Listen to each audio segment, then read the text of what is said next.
The political parties in Goa are now out of Savat mood and now have once again plunged wholeheartedly into the election mood. Former Maharashtra Chief Minister and BJP Goa election in charge Devendra Fadnavis landed in Goa on Monday. Fadnavis reiterated his confidence that BJP would win an absolute majority in 2022 assembly elections under the leadership of the present Chief Minister Dr. Pramod Sawant. All is well in the BJP, he said, hitting out at the opposition.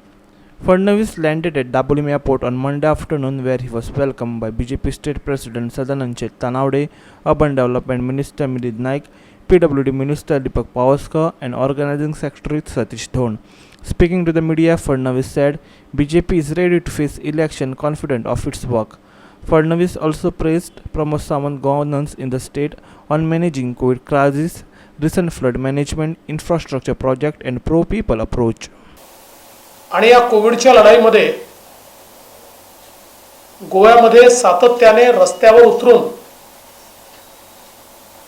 मुख्यमंत्री असतील, त्यांचे सहकारी असतील किंवा Bharatiya Janata party असेल, जनतेला मदत करण्याचं काम हे या ठिकाणी झालंय. कोरोना पीकवर होता आणि अस्तव्यस्त अशा प्रकारची परिस्थिती देशात निर्माण झाली होती. त्याही वेळी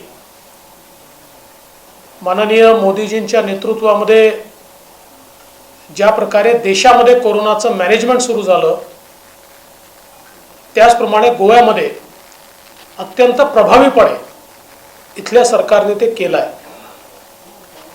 आणि विशेषतः 100% वॅक्सिनेशन ही एक अत्यंत मोठी अचीवमेंट आहे. टुरिझम इंडस्ट्री पुन्हा सुरू झाली पाहिजे या दृष्टीनं देखील त्यांनी एक प्रकारे आव्हान केलं आहे. आणि मला विश्वास आहे की त्यांच्या या समर्थ पाठिंब्यामुळे गोव्यामध्ये येत्या काळामध्ये अधिक ताकदीनं आमचं सरकार काम करू शकेल. की या सगळ्या पॅन्डेमिकच्या काळामध्ये जे वल्नरेबल ग्रुप्स आहेत, विशेषतः ट्रॅडिशनल ऑक्युपेशन असलेले लोक असतील तर त्यांना मदत करण्याचं काम हे गोवा सरकारने केलं आहे. दुर्दैवाने ज्यांच्याकडे मृत्यू झाला त्यांना मदत करण्याचं काम गोवा सरकारने केलं आहे. आणि एवढंच नाही तर या सगळ्या पॅन्डेमिकच्या दरम्यान मोठ्या प्रमाणात पूर देखील आला, पाऊस अतिवृष्टी झाली, त्यातही ज्यांच्या घरांचं नुकसान झालं, शेतीचं नुकसान झालं, बागांचं नुकसान झालं, ज्या ज्या प्रकारचं नुकसान झालं त्या प्रत्येकाला मदत करण्याचं काम हे गोवा सरकारने केलं आहे. आणि ही मदत भरीव कशी करता येईल असा प्रयत्न गोवा सरकारच्या माध्यमातून मुख्यमंत्री महोदयांच्या नेतृत्वात या ठिकाणी झालेला आपण बघितला. केंद्र सरकारच्या मदतीनं इन्फ्रास्ट्रक्चरचे जे प्रोजेक्ट्स गोव्यामध्ये आता पूर्णत्वास जात आहेत. हे खरं आहे की मध्यंतरीच्या काळामध्ये पॅन्डेमिकमुळे देशभरामध्ये इन्फ्रास्ट्रक्चरच्या कामांसमोर एक प्रश्नचिन्ह निर्माण झालं होतं. पण तात्काळ त्या कामांनी गती घेतली आणि आता गतीने ही कामं पूर्ण होत आहेत. आणि एक नवा चेहरा असलेला आधुनिक गोवा की ज्याची मुहूर्तमेढ मनोहरभाईंनी केली, ती आज पूर्णत्वास नेण्याचं काम हे सरकार या ठिकाणी करत आहे. मुख्यमंत्र्यांनी एक अतिशय अभिनव कार्यक्रम सुरू केला आहे. सरकार आपल्या द्वारी, मी त्याबद्दल त्यांचं मनापासून अभिनंदन करतो की संपूर्ण सरकार घेऊन म्हणजे सगळे अधिकारी घेऊन जनतेपर्यंत ते जात आहेत. आणि मी ज्यावेळेस त्याचा आढावा घेत होतो आणि समजून घेत होतो त्यावेळी असं लक्षात आलं की लोकांच्या अनेक गोष्टी या तात्काळ त्याच ठिकाणी निकाली निघतात.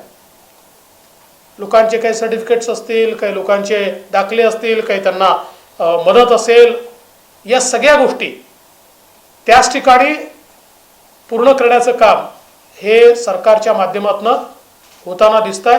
भारतीय जनता पार्टी म्हणून देखील एक मजबूत संघटन तयार करते आणि विशेषतः बूथची रचना असेल ती अगदी पेज प्रमुखापर्यंत नेण्याचं काम आणि त्याकडे प्रदेशाध्यक्षांनी स्वतः विशेष लक्ष घालून अतिशय चांगल्या प्रकारची व्यवस्था संघटनेची या ठिकाणी उभी राहते आहे.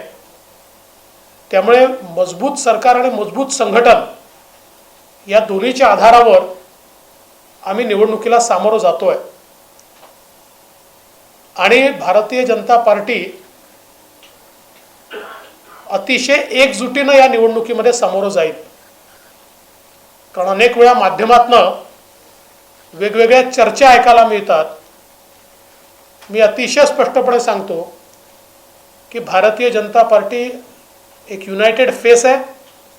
आम्ही सगळे मिळून या ठिकाणी या निवडणुकीमध्ये मुख्यमंत्री असतील, त्यांचे सगळे मंत्री असतील आणि आमचे सगळे पदाधिकारी असतील, एकत्रितपणे या निवडणुकीला सामोरं जाऊ आणि एक ऐतिहासिक अशा प्रकारचा विजय भारतीय जनता पक्षाला मिळेल. गोव्यामध्ये जिल्हा पंचायत आणि म्युनिसिपल इलेक्शन्समध्ये भारतीय जनता पक्षाला प्रचंड आशीर्वाद हा जनतेने दिलाय आणि मला विश्वास आहे की तशाच प्रकारचा आशीर्वाद पुन्हा एकदा 2022च्या गोवा विधानसभेच्या निवडणुकीमध्ये जनता भारतीय जनता पक्षाला देईल आणि अतिशय कम्फर्टेबल मेजॉरिटीने या ठिकाणी पुन्हा आमचं सरकार बनेल अशा प्रकारचा मला विश्वास आहे. Fadnavis also hit out at Congress and AAP. Congress leaders are openly admitting that their national president is working part-time by demanding a change in party's leadership.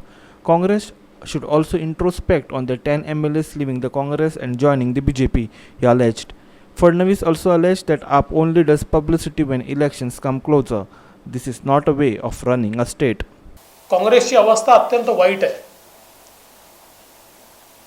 वेगवेगळ्या ठिकाणी या पक्षामध्ये जी काही परिस्थिती आपल्याला पाहायला मिळते आहे, आज सगळ्यात महत्त्वाचं त्यांच्याच पक्षाचे नेते आपल्या नेत्याला सांगतात, राहुलजींना सांगतात की आम्हाला फुल टाईम अध्यक्ष द्या.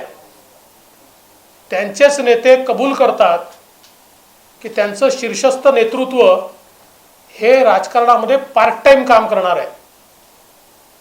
एकीकडे 24/7 काम करणारे मोदीजी, ज्यांच्या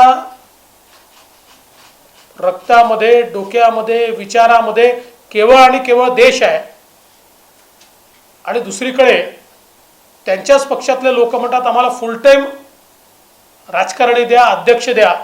अशा प्रकारची काँग्रेस, खरं म्हणजे मला असं वाटतं की आता काँग्रेस समोर एक मोठं विश्वासार्हतेचं संकट आहे. शेवटी देश चालवायला किंवा राज्य चालवायला जो काही राजकीय पक्ष असतो त्या राजकीय पक्षाजवळ तेवढं सक्षम नेतृत्व लागतं. आणि आज ती परिस्थिती काँग्रेसकडे दिसत नाही. अलीकडच्याच काळामध्ये गोव्यामध्ये आप पक्षाने देखील बऱ्यापैकी बॅनर पोस्टर लावले आहेत. ते तसं देशभरामध्ये कुठेही निवडणुका झाल्या तरी तेवढे बॅनर पोस्टर ते लावतातच. तेवढी त्यांची क्षमता दिल्लीमुळे आहे बॅनर पोस्टर लावायची. परंतु राज्य चालवायला, देश चालवायला विचार लागतो, नीती लागते, रीती लागते. अराजकतेने देश चालू शकत नाही. अराजकतेने एखाद्या ठिकाणी तुम्ही तुमचं अस्तित्व दाखवू शकता, पण राज्य किंवा देश चालवण्याकरता रीतीनीती असावी लागते. आणि आज गोव्यामध्ये तरी रीतीनीतीनं सर्वांना सोबत घेऊन विकासाची कास धरून राज्य जर कोणी चालवू शकत असेल तर ती भारतीय जनता पार्टी चालवू शकते, हे लोकांना याचा विश्वास वाटतो.